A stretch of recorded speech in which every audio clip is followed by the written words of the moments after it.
अरे ती कहली से चुप रहना कौन कहते मु तुम्हें भिक्षा मांगना आप कौन करता हाथ पते मांगुचे मो कथा टे मानुचे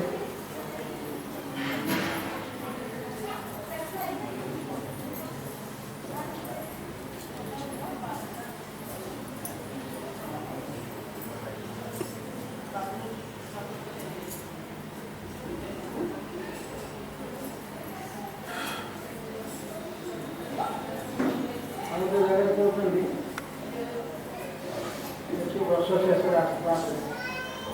धर्म केवल मोहर कथा नुहे अनुभूति विषय से स्वतमस्य धर्म से प्रयास महत प्रयास भारत में धर्मानुभूति अभाव हो पड़ी जो मैंने धार्मिक बोली पंडित बोली धर्मधर बोली निज परिचय दिखती से अधिकांश धर्म को देखते विग्रह रूप में निज अंतर अंतरतम देश उपलब्धि कर पारती ना आधार शुद्ध हेले ये गोटे कंडीशन देखते आधार शुद्ध हेले यही देह द्वारा धर्मर साक्षात्कार लाभ हुए देह से जड़ देह हो न था तार प्रति अणुपरिमाण सात्विक भाव में रूपांतरित हो जाए पढ़ीचु हरिश्चंद्र कथा ये धर्मर गोटे प्रत्यक्ष मुहूर्त जीवन में निजुक बिकी जानी बिकी चंडाल पाखे श्मशान जगुआर अच्छा पुआ मरी चाष जन घर दासी भाया माँ अच्छा माँ नहीं जाती से श्मशान को जाते कमी धर्म को जगेले मु तो चाकरियाटा ना ये बिना टैक्स मुझा जलवा देवी ना कहते तुम टैक्स दियो देखुं पुअर मृतदेह राणी अवस्था राणी निजे नहीं जाती श्मशान को जो अवस्था है चिंता कर कौन देवी कौन अच्छी कौन देवी से पिंधा चेड़ा शाड़ी चिड़िकी कहते यहाँ टैक्स यहाँ नहीं जा कि धर्म विच्युत है ना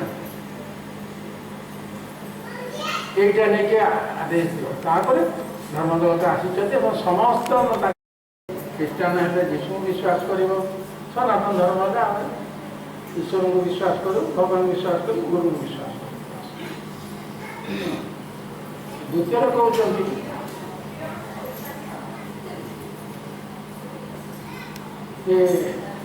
कि दान से दब प्रतिदिन दानर अभ्यास कर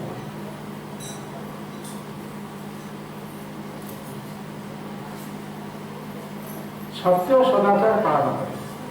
तृतीय गृहस्थ से सत्य और सदाचार पालन करे कहते गुरु गुरुजन भक्ति गुरु और गुरुजन को भक्ति कर पांच कहते सकल संगे आत्मीयता समस्त सहित प्रेम प्रीति भाव रख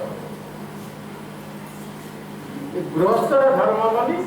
आम गुरु आमको कही गृहस्थर धर्म ये कले आदर्श प्रस्तुति आप आउ विशेष किसी कष्ट जना पड़े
କରିଥିଲି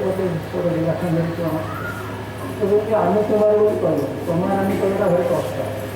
ତୁମରାନୀ କହିବା ଭଳି ଆମେ ତାଙ୍କ ଭଳିଆ ଆଜ୍ଞା କହୁଛନ୍ତି ସବୁ କଥା ଆମକୁ ଭଲ ହେଲେ ସେଟା ମୁଁ ଯେମିତି ଅଛି ମୁଁ ସେମିତି କର ମୁଁ ତାହେଲେ ମୋତେ ଏଇଟା ଭଲ ଲାଗିଲା ଯେ ଆମେ ତୁମର କହିବ ସାର୍ ତୁମେ ଆମର କହିବା ପରେ ଆମେ ତାଙ୍କ ସେ ଯେମିତି ଆମକୁ ଚାହୁଁଛନ୍ତି ସେମିତି ପ୍ରସ୍ତୁତ କଲେ ସେଟା ହେବ।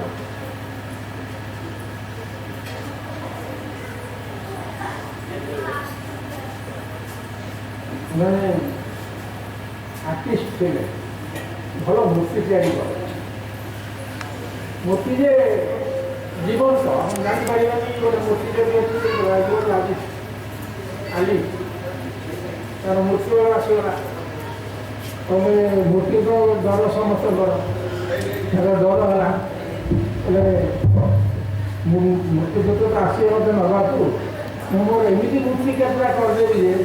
ଜାଣିପାରିବନି ମୁଁ ତାହେଲେ ପଶୁଛି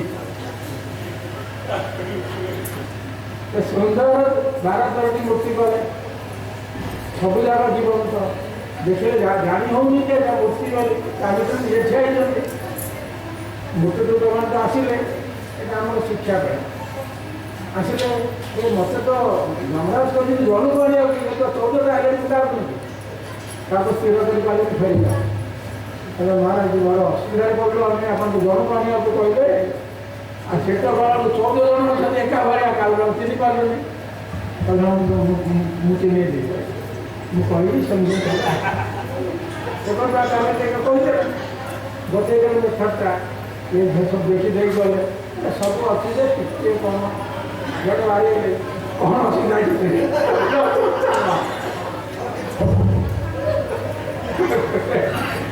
ତମେ ଅହଙ୍କାର ଛାଡ଼ିନ ଆମେ ତାକୁ ଛାଡ଼ିଦେଲେ ବାବା ଟିକେ ଅହଙ୍କାର ଅଛି ଯେ ମୁଁ କରିଛି ଟିକେ ଦୋଷ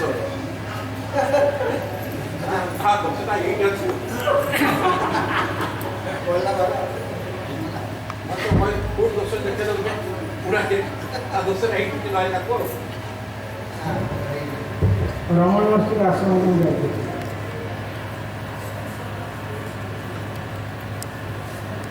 ସେଠି ଅନେକ ଆଶ୍ରମର ସେବାଟା କେମିତି ଚାଲିଛି ଆମେ ଯଦି ଭାବିଲେ ନିରାଚଳ ଶାସନ ସେବାଟା ଭଲ ଅନ୍ୟରେ ନ ଦେଖିବୁ ବୋଲେ ଆମର ଆଉଟଲୁକ୍ଟା ଲିମିଟେଡ୍ ହେଇଯିବ ଭଲ ଜିନିଷ ଆହରଣ କରିବା ସେଠି ମାନେ ଫରେନର ତାର ଡିଭୋଟି ବ୍ରାହ୍ମଣ ମଧ୍ୟ ଥିଲେ ସେତେବେଳେ କହିଲେ ଆଜ୍ଞା ଦେଖନ୍ତୁ ମୁଁ ଆପଣଙ୍କ ପରିସର ବାହାରକୁ ଆଶ୍ରମ ବାହାରକୁ କେବେ ଯାଇନି ସବୁବେଳେ ଆପଣଙ୍କ ପାଦତଳେ ମୁଁ ବସିଛି ଆପଣଙ୍କର ଉପଦେଶ ଶୁଣିଛି ଆପଣଙ୍କ ଯଦି ଧାରଣା ଦେଇଛନ୍ତି ତାକୁ କରୁଛି କିନ୍ତୁ ମନରେ କାହିଁ ମୋ ଶାନ୍ତି ଆସୁନି ସେଠି ନୈତିକ ଆମର ଯେଉଁ ଚେନ୍ନାଇରୁ ଆମେ ଯାଇଥିଲୁ ଚେନ୍ନାଇରୁ ଭେଙ୍କଟେଶ୍ୱର ପାହାଡ଼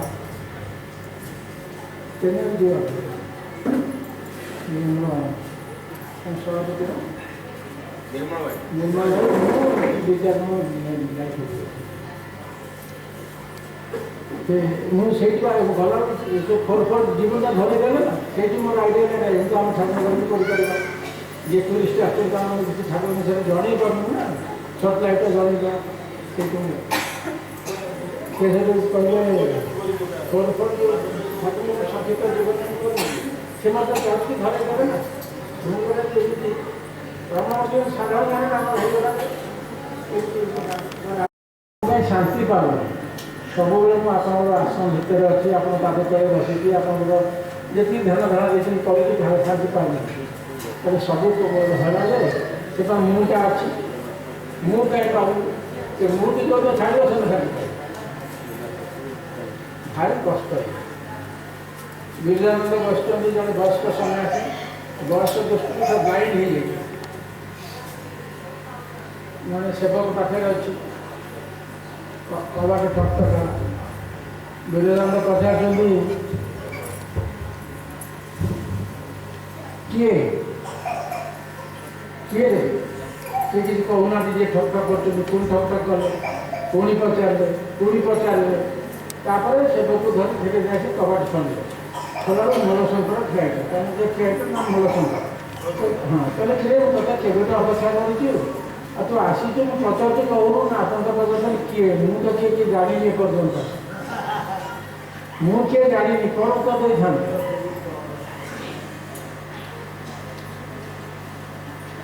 सी होती स्वामी दयानंद डाक वेदांत समस्त ज्ञान बारे अजाड़ी देते से स्वामी दयानंद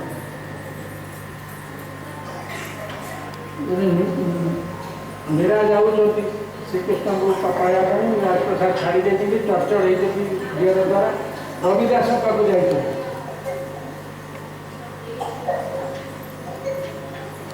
से तो मूर्ति काम करते ना रविदास किंतु सिद्ध योगी प्रसिद्धि थिला किंतु प्रभाषण में से मूर्ति जोता पुलिस को अनुभव पचारे किए कहले मु मीरा मुझे मीरा मीरा किए मुझे मीरा मीरा किए से मीरा तरह उत्तर पड़ा पुलिस कर ना से जो पुलिस छुट्टी शाढ़ी पड़गला कहले कि रे तू तो रंगीला हो गलु गुरु गोटे कथा तो रंगीला हो गलु कृष्ण प्रेम गोटे गदगद होगा टिके खाली पाद तले बसी जातु ना केते कौन आसीज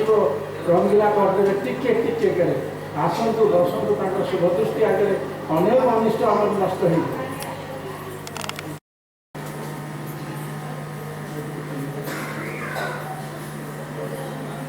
संसार कथा भावना खंड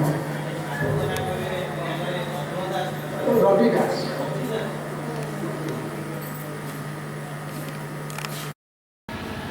जेतले प्रार्थना करूछु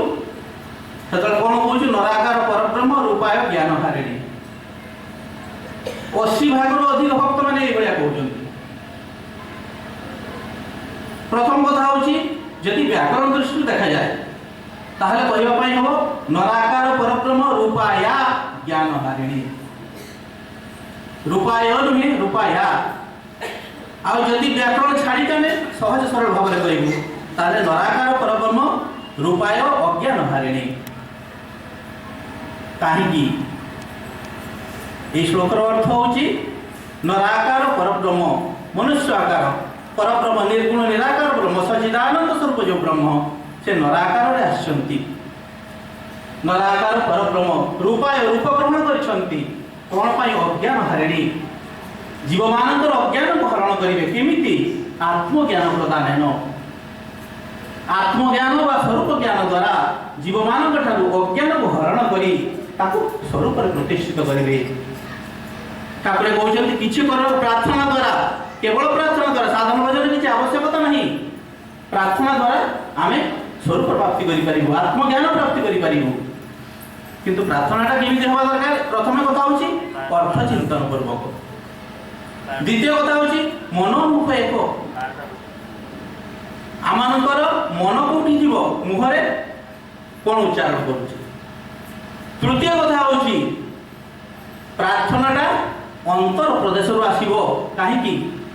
ठाकुर को अंतर रे पहुंचवा दरकार आम अंतर जो प्रार्थनाटा जो आकुलता आसीबो से आकुलताटा ठाकुर को अंतर रे उद्वेलित करिवो बगुड़ा रे भक्त सम्मेलन चलथिला झगड़ा रे चोर भक्त माने आस्थिले एवं आशी से माने आसन मंदिर सामने रे इहला अंतरतम प्रदेश प्रार्थना यही प्रार्थना जाई ठाकुर को अंतर रे उद्वेलित करिवो आमर आकुलता तांको अंतर जाई आघात करिवो सेते बेले जाई आमर प्रार्थना ठीक हो ये हो प्रकृत प्रार्थना यही भलिया प्रार्थना कले आमे एही प्रार्थना द्वारा केवल प्रार्थना द्वारा आमे स्वरूप प्राप्ति करि परिबो आत्मज्ञान प्राप्त करि परिबो ठाकुर बुझंती ये आत्मज्ञान बा स्वरूप ज्ञानटा कौन आत्मज्ञान बा स्वरूप ज्ञानटा कौन आम माने ये जगत को लीला करने लीला करने गोटे पोशाक आवश्यकता हुए। मन करतु भिखारीटे राजा वेशर अभिनय कर रंगमंच तार गोटे राजार पोशाक आवश्यकता रही तेरे जाइए रंगमंच राजार अभिनय कर आम जगत को अभिनय करने आसीचु आम गोटे पोशाक पिंधि आसीचु एवं अभिनय शेष हेले पोशाक जमी राजार पोशाक खोली दे भिखारी तार निजर पोशाक पिंधि निए ठीक आम मैंपरी आम आवरण युक्त जो पोशाक पिंधि अभिनय करने आसीचु या रखीदे आम आमर असल पोशाक प्राप्त करूँ। तेणु ठाकुर कहते जे आम अभिनय करू करू अभिनेतार स्वरूप को निजर स्वरूप बोली मन कर वास्तविक कथा आम व्यवहार करूँ मुझे खाऊँ इत्यादि इत्यादि ताले मन कर देहटा चली आम देहटा को ही मन कर यहीटा हूँ आम पोशाक अभिनय कर पोशाक ये जगत अभिनय कर पोशाक ये देहटा खाली स्थूल देहटा नुहे या भर जो सूक्ष्म देह रही भर जी कारण देह रही ये तीन जाक पोशाक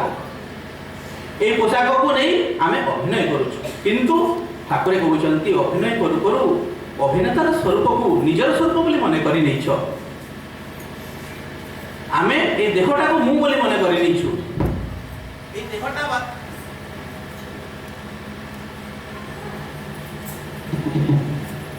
देहटा वास्तविक मो नुहे ये तीनटा देह भितर जी अच्छा सत्ता से सत्ता ही मु से आम असल स्वरूप एवं से स्वरूप हूँ सच्चित आनंद स्वरूप सचिदानंद स्वरूप एवं या आम अनुभव करने पड़ो। भाई आलोचना करुले बाहर एवं भितर प्रथम निज भितर अनुभव करने पड़ो निजर स्वरूप को निजे उपलब्धि करने पड़ो आगे उपलब्धि ज्ञान करने पड़ो ये ज्ञान हूँ साक्षात अपरोक्ष ज्ञान गोटे प्रत्यक्ष ज्ञान गोटे परोक्ष ज्ञान आ गोटे अपरोक्ष ज्ञान आ गोटे साक्षात अपरोक्ष ज्ञान। प्रत्यक्ष ज्ञान हूँ मु आखि द्वारा गोटे जिन देखिली मोर गोटे ज्ञान है यहाँ प्रत्यक्ष ज्ञान ये ज्ञान को मिथ्या ज्ञान बोली कहुच्छी कहीं ना ये चक्षु दिने उत्पन्न होती दिने नाश हम एवं ये चक्षु द्वारा मुझे वस्तु देखुची उत्पन्न होती दिने नाश हम तेणु ये चक्षु द्वारा जो ज्ञान करागला से ज्ञान हूँ अनित्य ज्ञान ये हूँ प्रत्यक्ष ज्ञान आ गोटे हूँ परोक्ष ज्ञान मु क्या विषय किसी शुणिली शुणा द्वारा मो भर गोटे ज्ञान है ये ज्ञान मिथ्या ज्ञान अपरोक्ष ज्ञान परोक्ष ज्ञान आ गोटे हूँ अपरोक्ष ज्ञान मन करूँ मु मिश्री टे खाइली ताकू मिठाटा को अनुभव कली एवं यही जने पचारिला ए मिठाटा किमिति मु व्यक्त करि परिबि नाही मुहरे कहि परिबि नाही ए मिठाटा इमिति लागिला किंतु अनुभव करिछि अनुभव ज्ञान अछि किंतु व्यक्त करि पारु नाही एटा होछि अपरोक्ष ज्ञान आ गोटे होछि साक्षात अपरोक्ष ज्ञान से होछि परमात्मा ज्ञान जे सच्चिदानंद स्वरूप से सर्वत्र विद्यमान अछंती आम अंतकरण में विद्यमान अछंती किंतु हमको अनुभव करबा पय हो गोटी भितरे माने आम अंतकरण रे आमानकर अंतकरण गोटे आईना सदृश जिमते आईना रे मळी पड़ी गले मैला पड़ी गले आमर प्रतिबिंब आम देखि पारुना ठीक सेही परी आमानकर अंतकरण बा ए अंतकरण रूपी आईना मैला पड़ी जाइछि अर्थात विषयासक्त हो जाइछि जहाँ फल आम स्वरूप को उपलब्धि कर पारना आत्मस्वरूप को साक्षात अपरोक्ष भाव में उपलब्धि करने अंतकरण को मार्जना करने पड़ो शुद्ध करने पड़ो कहीं मन होम बंधनर कारण एवं मुक्तिर कारण मन एवं मनुष्याणां कारण बंध मोक्षेय बंधाय विषयासक्तम मुक्त निर्विषय मनुष्यर बंधन कारण जी सी ही मुक्तिर कारण गोटे पिलाटा को दौड़े बांधि दिए खुंटे से बंधन पड़ जाइए मुक्त हम केमी से दौड़ी फिटी देले से मुक्त हो ଯେତେବେଳେ ମନ ଦ୍ୱାରା ଆମେ ବନ୍ଧିତ ହେଇଛୁ ସଂସାରରେ, ତେଣୁ ସେ ମନ ଦ୍ୱାରା ହିଁ ଆମକୁ ମୁକ୍ତ ହବା ପାଇଁ ପଡ଼ିବ। ବନ୍ଧାୟ ବିଷୟ ସକ୍ତମ୍, ଯେତେବେଳେ ଆମେ ଆମମାନଙ୍କର ମନ ବିଷୟରେ ଆସକ୍ତ ହେଇଯାଉଛି ସେତେବେଳେ ବନ୍ଧନର କାରଣ ହେଉଛି। ମୁକ୍ତ ନିର୍ବିଷୟ ମିଶ୍ରିତ, ଯେତେବେଳେ ଆମମାନଙ୍କର ମନ ନିର୍ବିଷୟ ହେଇଯିବ ଅର୍ଥାତ୍ କେବଳ ଭଗବତ ବିଷୟରେ ବିଷୟ କରିବ, ଗୋଟିଏ ବିଷୟ ଠାକୁରଙ୍କୁ ହିଁ କେବଳ ବିଷୟ କରିବ, ସେତେବେଳେ ଆମମାନଙ୍କର ଅନ୍ତଃକରଣ ମାର୍ଜିତ। କଥାର ଅର୍ଥ କ'ଣ? ଆମର ଅନ୍ତଃକରଣଟା କ'ଣ, ମନଟା କ'ଣ? ଚଞ୍ଚଳ। ଅତୁଲ ଭାଇ ଘର ତାଙ୍କର ବାଲେଶ୍ୱରରେ, ସଂଘ କରିଛନ୍ତି ରାଇବଣିଆରେ, କିନ୍ତୁ ଏଠୁକୁ ଆସିବା ପାଇଁ ହେଲେ ଗୋଟିଏ ବସ୍ ସକାଳେ ଯାଉଛି, ସନ୍ଧ୍ୟାରେ ସେଇଟା ଫେରି ଆସୁଛି ବାଲେଶ୍ୱର। ଭାଇ କ'ଣ କରନ୍ତି? ଟ୍ରେନରେ ପରି ଆସିବେ ଲକ୍ଷ୍ମଣ ଷ୍ଟେସନ, ଏଠୁ ପ୍ରାୟ 18 କିଲୋମିଟର ତ ହବ ନିଶ୍ଚିତ,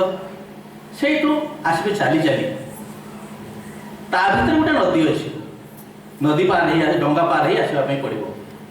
ଏଠି ଆସି ଆଶ୍ରମର କଥା ବୁଝି, ଆଶ୍ରମ ତିଆରି ହେଇନଥିଲା, ତିଆରିର ପ୍ରୋଗ୍ରାମ ଚାଲିଥିଲା, ଏଠିକା କଥା ବୁଝି ସନ୍ଧ୍ୟା ସୁଦ୍ଧା ପୁଣି ଫେରିଯିବେ ସେଇ ଷ୍ଟେସନକୁ।